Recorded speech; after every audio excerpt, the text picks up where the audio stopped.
मुंबई एक ऐसा शहर जो कभी सोता नहीं। दिन में यहाँ सपने बनते हैं, लेकिन रात के बाद कुछ जगह ऐसी है जहाँ सिर्फ यादें नहीं, कुछ और भी रह जाता है। आज मैं आपको मुंबई की 5 ऐसी प्लेसेस बताऊंगा जो सिर्फ कहानियों के लिए मशहूर नहीं है, बल्कि यहाँ रियल लोगों ने रियल चीज़ें एक्सपीरियंस की है। ये कोई हॉरर मूवी नहीं, ये मुंबई है। शुरू करते हैं मुंबई की एक पुरानी चौल से, डोमिनिक डिसूजा चौल, माहिम। लोग ये चौल को अक्सर डिसूजा चौल के नाम से जानते हैं, मगर इसका असली नाम है डोमिनिक डिसूजा चौल। माहिम की डिसूजा चौल उन जगहों में से है जहाँ दिन में लोग बिना सोचे गुजरते हैं। नैरो लेन्स, छोटी सी चौल और बीच में एक पुराना कुआं जो आज बंद कर दिया गया है।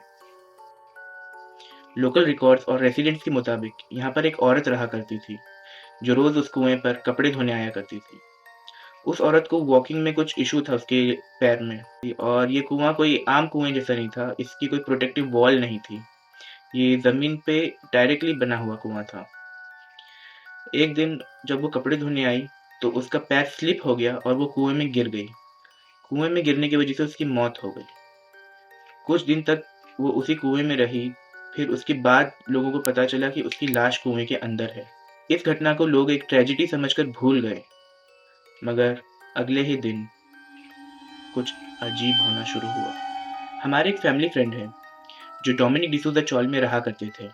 उन्होंने अपना बचपन यहाँ गुजारा है, और उनके मुताबिक ये कोई अफ़वाह नहीं, बल्कि हकीकत है, क्योंकि खुद उनके फादर ने ये एक्सपीरियंस किया है। एक बार हमारे फ्रेंड के फादर, जो अंकल थे, वो घर के जस्ट बाहर बैठे हुए थे। तब उनको उनके पेरिफेरल व्यू में कुछ नज़र आया। जब उन्होंने उसकी तरफ देखा, तब वो डिस्क्राइब करते हैं कि वो एंटिटी कैसी दिखती थी। वो एक औरत का स्ट्रक्चर था। उसके सर पे सिर्फ बाल थे और उसके पैर नहीं दिख रहे थे। जब अंकल ने गौर से देखा तब उसका फेस बिल्कुल फ्लैट था। वो एक फेसलेस एंटिटी थी। अंकल का कहना था कि वो एंटिटी कुछ इस तरह दिख रही थी जैसे कि पिच डार्क में कोई वाइट स्ट्रीट लाइट जल रही हो। वो एंटिटी अंकल को 2 बार दिखी। फिर जब थर्ड टाइम वो अपीयर हुई, तब अंकल समझ गए कि वहाँ रहना ठीक नहीं, और वो अपने घर चले गए। मगर सिलसिला यहाँ खत्म नहीं हुआ। उस एंटिटी ने अंकल को उनके घर तक चेस किया। जब अंकल सो गए, तब दरवाजे पर एक नॉक हुई। ये कोई ऑर्डिनरी नॉक नहीं थी जैसे हम करते हैं। ये एक सिंगल नॉक थी, ठक, कुछ इस तरह। अंकल ने पहली नॉक को इग्नोर किया। उनको लगा कि ये शायद हो सकता है ये उनका वहम हो, और ये सिर्फ अंकल को सुनाई दे रही थी। घर के बाकी लोग सो रहे थे। तभी उसी वक्त दूसरी नॉक हुई, ठक। इस बार अंकल की श्योरिटी बढ़ गई, और अंकल इसके बाद सोए नहीं, बल्कि वो वेट करने लगे कि क्या थर्ड नॉक होती है या नहीं। थोड़ी देर बाद थर्ड नॉक हुई, और इस बार अंकल 100% श्योर हो गए कि ये वही एंटिटी थी जो उन्हें बाहर दिखी थी। उसके बाद हर रात अजीब आवाज़ें आने का दौर शुरू हुआ। ये सिलसिला धीरे-धीरे बढ़ रहा था। अंकल ने ये इंसिडेंट की बात अपनी वाइफ को बताई। फिर उन्होंने कुछ अपनी रिलीजियस रिचुअल्स की, जिसके बाद ये इंसिडेंसेस होना बंद हुए। डिसूजा चौल, माहिम, मुंबई के हॉन्टेड प्लेसेस की लिस्ट में नंबर 1 पर आती है।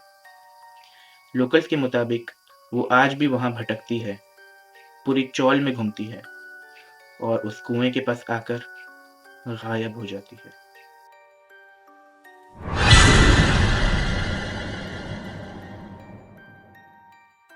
लोकेशन नंबर 2 है टावर ऑफ साइलेंस, मलबार हिल। मलबार हिल मुंबई का सबसे शांत और एलीट एरिया माना जाता है। इसी पहाड़ी पर स्थित है टावर ऑफ साइलेंस, जो पारसी कम्युनिटी का एक पवित्र फ्यूनरल स्थल है। ये जगह ऑफिशियली हॉन्टेड नहीं है, लेकिन जो भी रात के वक्त यहाँ आए हैं, उनका कहना है कि यहाँ का साइलेंस नॉर्मल नहीं होता। सिक्योरिटी गार्ड्स और लोकल रेसिडेंट्स के मुताबिक यहाँ रात के वक्त अचानक से हवा बंद हो जाती है, टेम्परेचर बिना वजह गिर जाता है, और एक प्रेशर सा महसूस होता है जैसे सीना भारी हो रहा हो। कुछ गार्ड्स ने रिपोर्ट किया कि पेट्रोल करते वक्त उन्हें ऐसा महसूस होता है कि जैसे उनके पीछे कोई खड़ा हो, बिल्कुल करीब। मगर पीछे मुड़कर देखने पर कुछ नहीं होता। सबसे कॉमन एक्सपीरियंस है एक्सट्रीम अनईज़ीनेस, बिना किसी वजह के। लोग 5 से 10 मिनट यहाँ रहते हैं और उन्हें ये एक्सट्रीम अनईज़ीनेस फ़ील होता है, जिसकी वजह से वो ये जगह छोड़ देते हैं।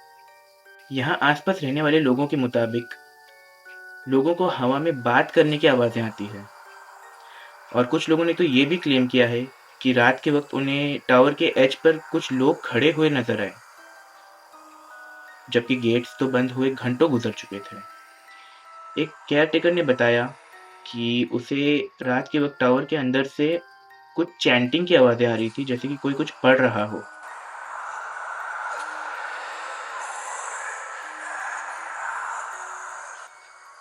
अगले ही दिन उस गार्ड ने नौकरी छोड़ दी और इस इंसिडेंट के बारे में उसने कभी बात नहीं की। ये जगह कुछ करती नहीं, लेकिन जो भी यहाँ आता है, वो खुद को बदला हुआ महसूस करता है। लोकेशन नंबर 3 है Saint John the Baptist church, अंधेरी। अंधेरी में भीड़-भाड़ से और ट्रैफिक से अलग खड़ा हुआ है एक पुराना church, Saint John the Baptist church. आज ये सिर्फ रूइंस में है, लेकिन एक ज़माने में एक फुल फ्लेजेड चर्च हुआ करता था। लोकल न्यूज़ और रेसिडेंट्स के मुताबिक उन्हें रात में यहाँ पर से चीखने, चिल्लाने की आवाज़ और रोने की आवाज़ें आती हैं।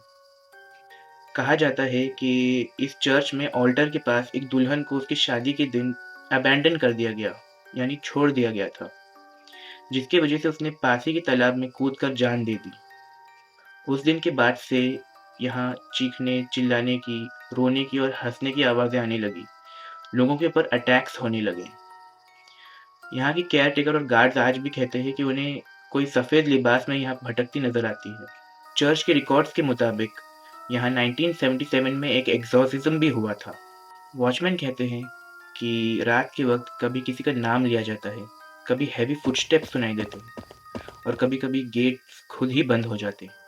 आज ये जगह साल भर बंद रहती है और साल में सिर्फ एक ही बार इसके दरवाजे खुलते हैं। जैसे अंधेरा यहाँ का मेहमान नहीं, रहने वाला हो। लोकेशन नंबर 4 है मुकेश मिल्स, कोलाबा। मुकेश मिल्स कोलाबा का एक टेक्सटाइल मिल है जो अबैंडन्ड है और ये बॉलीवुड में बहुत ज़्यादा फेमस है। अगर कॉटन मिल वर्कर्स के बाद यहाँ किसी ने ज़्यादा वक़्त बिताया है तो वो है बॉलीवुड के क्रू मेंबर्स। क्योंकि यहाँ शूटिंग बहुत होती है। दिन में शूटिंग अलाउड है, रात में नहीं। मल्टीपल फ़िल्म क्रू मेंबर्स और एक्टर्स ने इंटरव्यूज़ में बताया है कि लोगों को यहाँ पर शैडो फिगर्स दिखाई देते हैं। अचानक से छूने का एहसास होता है और पोजेशन लाइक बिहेवियर भी रिपोर्ट किए गए हैं। काफ़ी सारे ऑनलाइन अकाउंट्स के मुताबिक 2003 में जब बिपाशा बासु अपनी फ़िल्म फुटपाथ की यहाँ पर शूटिंग कर रही थी, तब उन्होंने कुछ स्ट्रेंज एक्सपीरियंस किया। वो अपने रूम में थी और वहाँ पर वो अपने डायलॉग्स रिहर्स कर रही थी वॉक करके। तब उन्हें बार-बार ऐसा लगा कि कोई उन्हें रोक रहा है चलने से और रिहर्स करने से। अगले दिन पंडित को बुलाया गया और पूजा पाठ की गई, मगर कोई फ़र्क नहीं पड़ा क्योंकि उस पंडित का भी एक्सीडेंट हो गया। इवेंचुअली ये फ़ैसला लिया गया कि ये शूटिंग को यहाँ पर रोक दिया जाए और कोई और लोकेशन पे वो शूट किया गया। मुकेश मिल्स खाली है, लेकिन जो भी यहाँ काम कर चुके हैं, वो जानते हैं कि कोई और भी मौजूद होता है। लोकेशन नंबर 5 है आर्य कॉलोनी, मुंबई। आर्य कॉलोनी दिन में हरा-भरा और शांत लगता है, मगर रात होते ही ये मुंबई की सबसे ज़्यादा रिपोर्टेड हॉन्टेड साइट बन जाती है। लोकल्स और कैब ड्राइवर्स के मुताबिक यहाँ रास्ते के ऊपर कोई व्हाइट साड़ी में कोई औरत नज़र आती है। गाड़ी अचानक से बंद हो जाती है, इंजन शट डाउन हो जाता है। रियर व्यू मिरर में दिखता है कि पीछे कोई बैठा हुआ है। कुछ कैब ड्राइवर्स इतने डर जाते हैं कि वो गाड़ी छोड़कर वहाँ से भाग निकलते हैं। आर्य कॉलोनी का एक इंसिडेंट मैं आपको बताता हूँ। मेरे भाई के फ्रेंड के साथ यहाँ पर एक एक्सपीरियंस हुआ था। एक बार वो अपनी गाड़ी से आर्य कॉलोनी के रोड से गुज़र रहे थे और दोनों तरफ सिर्फ घना जंगल और अंधेरा ही अंधेरा था। वो अपनी गाड़ी की विंडो से बाहर देख रहे थे। तब उन्हें जंगल में कोई नज़र आया। वो कोई एंटिटी थी जो फुल सफ़ेद कपड़ों में थी और उनकी गाड़ी की तरफ देखकर स्माइल कर रही थी। मेरे भाई के फ्रेंड ने वो देखकर शॉक हो गए। उन्हें कुछ देर तक डर महसूस हुआ, फिर उन्होंने अपने माइंड में रीज़निंग शुरू की। उन्होंने सोचा कि ये उनका वहम हो सकता है या यूँ ही कोई खड़ा होगा, ये सोचकर उन्होंने इस बात को इग्नोर कर दिया। बहरहाल, गाड़ी थोड़ी देर के बाद आगे बढ़ी। कुछ ही दूर आगे बढ़ी थी कि उन्हें फिर वही चीज़ नज़र आई। इस बार वो 100% श्योर हो गए कि ये मामला कुछ और ही है, क्योंकि इस बार वो एंटिटी थोड़ी और नज़दीक आ चुकी थी और उसकी स्माइल और प्रोमिनेंट थी। आज भी जब मेरे भाई के दोस्त ये किस्सा रिकॉल करते हैं, तो वो डर जाते हैं और हमेशा रात के वक़्त आर्य कॉलोनी का रोड अवॉइड करते हैं। आर्य कॉलोनी जंगल नहीं लगता, लेकिन रात के बाद शहर खुद अपना रास्ता भूल जाता है। ये सिर्फ़ कहानियाँ नहीं हैं, ये उन लोगों की हकीकत है जो मुंबई के अंधेरों से गुज़रे हैं। हो सकता है कि ये कोई कोइंसिडेंस हो या फिर हो सकता है कि कुछ जगह अपनी यादें छोड़ती ही नहीं।